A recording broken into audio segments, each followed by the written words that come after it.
大家好啊！今日就嚟到6月10號就係星期二嚟嘅。今日恒生指數咧就係跌嘅，就係低開24,231點。全日咧最高位曾經係試過24,296點嘅，其後就倒跌啦，最後收市就係報24,162點，跌18點，總成交就係報2,503億嘅。就見到嗰啲幾日成交方面嘅話咧，都係繼續維持住2,000幾億成交嘅。而我都係咁講啦，如果大家想即係對後市係睇得比較樂觀嘅話咧，其實咧都係可以揀翻隻港交所嘅。始終咧你嗰啲排 IPO 亦都係旺緊啦，同埋你嗰啲排咧其實咧你嗰成交方面都算偏多嘅，所以如果大家係對後市係睇得比較樂觀嘅話咧，都係揀翻一啲強勢股為主嘅，即係咧隻388啊，隻9192啊，或者咧就可以揀一隻1810嘅，或者咧如果大家唔中意呢啲股份嘅話咧，亦都可以揀咧就係隻我呢排成日講嘅紫金啦。始終咧我覺得嚟緊咧金價咧係有機會係會繼續破頂嘅，而係咯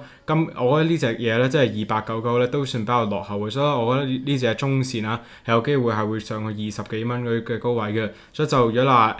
中線方面想做啲部署嘅話咧，其實咧我覺得係可以留意住2899啦，或者咧如果大家對後市短線啦係睇得比較樂觀嘅話咧，可以留意住就係隻普馬特啦、388啦，或者就係180嘅，大家就可以自己選擇嘅。就講緊指數方面嘅話咧，就見到指數方面嘅話咧，曾經咧最低位曾經係試過24,000點有個低位嘅，不過咧去到嗰個位置咧開始有啲資金係撈貨，而今日咧主要咧都係主要都係啲北水資金啦係撈貨，而係咯去到低位咧明顯咧都係靠北水資金係即係托翻嘅市上去嘅。至於我呢排咧都係有啲咩部署咧，其實指數方面嘅話咧，我個人咧就冇部署嘅。不過咧美股方面嘅話咧，我都係咁講啦。美國市場方面嘅話咧，我而家呢排咧主要咧都係買緊美債嘅。始終咧我覺得美債方面，我講咗好多次啦，呢樣嘢我講咗差唔多成5-6次啊。其實如果你計翻風險回報嘅話咧，而家美債咧係吸引過美股好多嘅。始終咧如果你睇翻而家美股嘅話咧，的確係嗰啲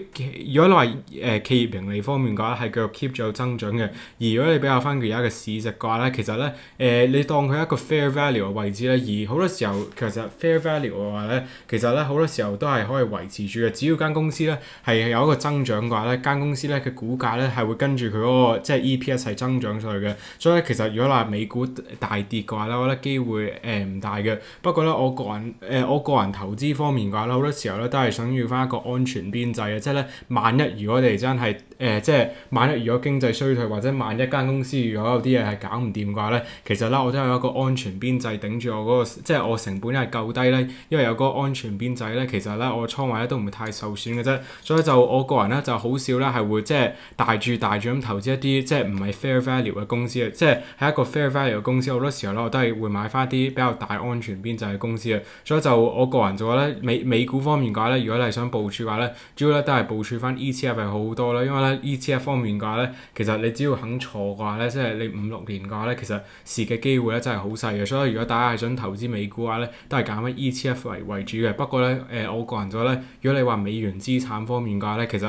我覺得美債咧係比美國 ETF 咧係吸引好多啦。所以呢排咧我個人倉位方面嘅話咧，主要咧都係部署住美債嘅。而呢排咧我都係慢慢減輕我之前講嗰隻270啦。之前咧我就係不斷6蚊嗰陣時咧係不斷推大家買隻270嘅。如果大家之前有聽我講嘅話咧，大家手上嘅利潤咧應該都有1成以上嘅。所以咧就係咯，如果大家係呢排係隻270之前有聽我講係有賺過錢嘅話咧，就可以將部分嘅利潤咧係喐去美債，而係咯。我個人就咧，其實如果你話270係賺咗少少錢，你可以減輕自己倉位咧，而係可以減低咗你成本啊，而係咯就可以分散下投資啊。所以就係咯呢排咧我都係呢個部署嘅，而短線倉位咧，其實我暫時呢排咧都冇乜大嘅操作嘅，而呢排咧。短炒方面嘅話咧，主要咧都係留意住資金啦，同埋耐唔耐咧，亦都有做隻98淡倉嘅，係咯。98方面嘅話咧，我之前都講過多次啦，其實而家估值咧真係其實真係唔合理嘅，而我覺得呢隻咧其實長線啦，其實分分鐘咧回翻去二字頭機會咧都係比較大嘅。不過我自己咧暫時咧就冇淡倉嘅，始終咧其實呢隻咧點解暫時冇淡倉咧？就係咧之前我覺得跌得太多啊，而其實短線咧有機會咧係會做翻一個小型嘅後抽嘅，所以就係咯。如果你話想做下淡倉嘅話，就可以等呢隻咧係有冇機會係嚟緊呢幾日係做翻一個後抽嘅，而到時如果真係扯一棍大陽燭起嚟嘅話咧，其實咧我覺得到時咧係可以考慮咧做淡倉嘅。好啦，就講翻指數方面嘅話，指數咧就啱都講咗啦，暫時咧呢幾個星期都係咁講啦，我就恒指咧我真係冇操作嘅，始終咧其實你嗰你見呢排波幅咧明顯係細好多嘅，係的確咧佢係由低位升到比較多。不過如果你睇翻嘅話咧，你睇啲燭身已經見到啊，比較翻嗰陣時當時2月3月嘅話咧，比較翻而家嘅高低波幅嘅話咧係細咗好多嘅。始終而家咧嘅 confluence 即係咧其實個股分化咧都算比較大。你見呢排咧其實就係阿里都比較弱啊，美團亦都係比較弱啊。其實咧有幾啲亦都有第二邊咧，亦都有啲強勢股係頂住市嘅。再就係咯，恒指方面嘅話我咧都係比較難炒嘅。好啦，就下一隻就可以睇住啦，就隻阿里嘅。阿里方面嘅話咧，我之前都講過啦，其實整體咧，如果係短線方面嘅話咧，我係睇得偏淡嘅。而之前我都講過啦，其實呢排啲資金咧都唔係炒啲 Deep Sea 概念股嘅，所以咧其實如果你話啲錢唔係特別炒 AI 概念股嘅話咧，其實好難呢隻咧係會帶翻去升咗嘅。而我個人就覺得咧，其實去到呢啲位置，即係120蚊啊呢啲高位嘅話咧，係大機會啦係會回翻落去之前嗰啲低位嘅。而我整體咧就覺得呢隻咧係回翻落100蚊機會咧都係比較大嘅。所以就係咯，短線方面嘅話我都係睇得偏淡嘅。而我個人就覺得咧，其實呢隻係回落去機會咧都係比較大嘅。好啦，就下一隻就可以睇住咧，就3690嘅。3690方面啦，就今日仲要陰燭啦，今日就係向下嘅。係咯，暫時咧，你見到呢隻咧都係去到呢個150蚊呢個高位啊，就阻力咧都係偏大嘅。而短線咧，其實你見到咧係有機會係會回翻落去嘅。至於回翻落去有冇機會去到130蚊個位置係有機會反彈咧，其實係有機會嘅，因為咧你見到呢個位置咧就係之前嗰個橫行區間位啊，而其實呢個位置咧係儲咗比較多嘅貨，而佢每逢去到130蚊嘅低位咧，明顯有啲資金係撈貨嘅，所以就我覺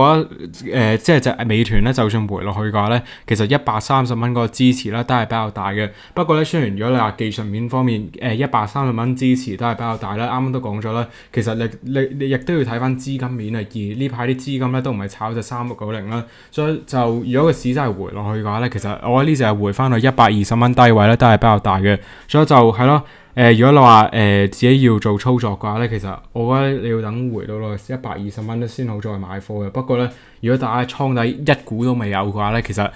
大家就可以考慮啲即係130蚊啊、135蚊嗰啲位置咧係買少少貨嘅。而不過咧就去到嗰啲位置咧，其實我自己咧就唔會買得多嘅。而如果你真係要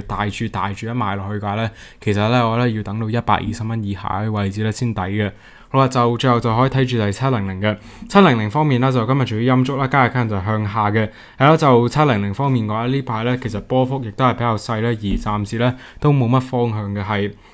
嘅波幅咧仲細過大市嘅，所以就係咯，呢隻咧根本咧係唔使睇嘅，而我個人咧就